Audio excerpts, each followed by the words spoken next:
that God sees the heart. He looks at the heart. Everything that you do, it's about your intentions.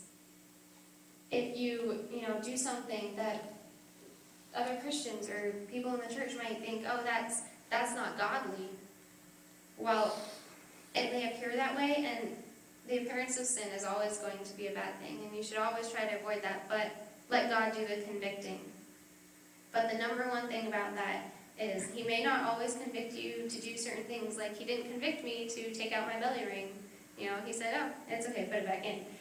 But you have to be willing to hear the answer, even if it's not the answer that you think you want to hear.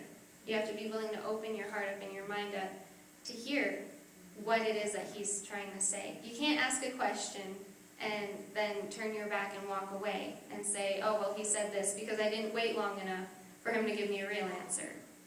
You have to sit there and you have to listen.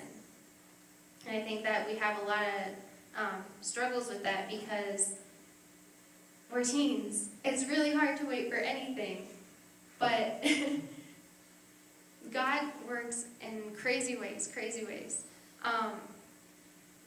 His timing is not ours, There may be a reason why he's telling you to wait.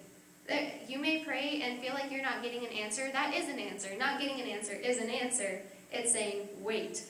I have the answer for you, but wait for it. There's a reason why he's telling you to wait. And you can't, walk away from that and say, well, he said this or this.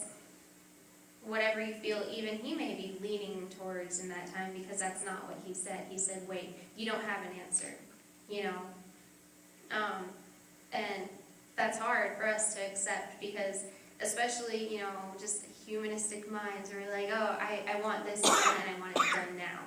You can't look at something and be like, well, I know God is going to bless this. I know he's going to give me these blessings. Why can't I just have them now? But the thing is if you get impatient and if you take those blessings before you're ready to receive them, they could just end in destruction. And I don't know about you, but I don't want, to be blessed with all these amazing things just to have it create negative impacts on my life and on my journey with him. Because he's, the number one important thing in my life. I don't want to be like, I want this now, and he'll give it to us. He will. But he knows more than you know. And in 1 Kings, I think it's chapter 3, I was led there to read there a few times, actually. And I think it's amazing because basically the lesson from it, and I'm not going to turn there and read from it, but is that we can ask about him. We can seek him and we'll be so happy for it, and he will be willing to give us anything that our heart desires. But we have to have the discipline to say, you know more than I do. You know what I want more than I know.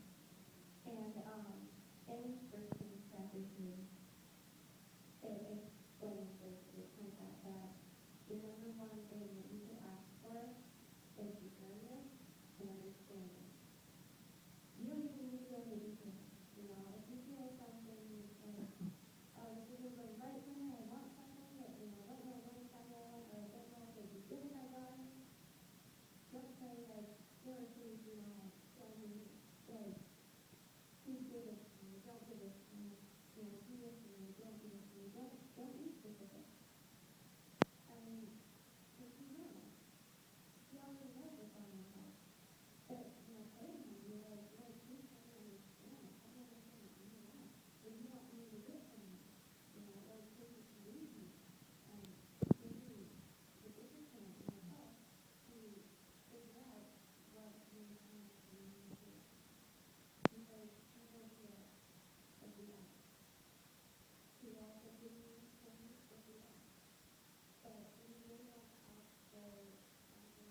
pursuing him. And if someone's dragging you down, you can't let them do that.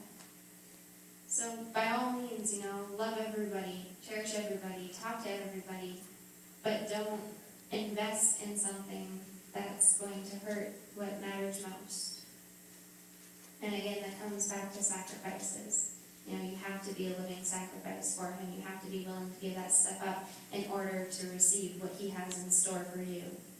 You can't have it all. You can't have the good and the bad. God just wants the best for you. So you have to be like, okay, I'm just going to take the best because that's what I deserve and that is what we deserve. We deserve what he has ready for us. Amen. So yeah. Amen.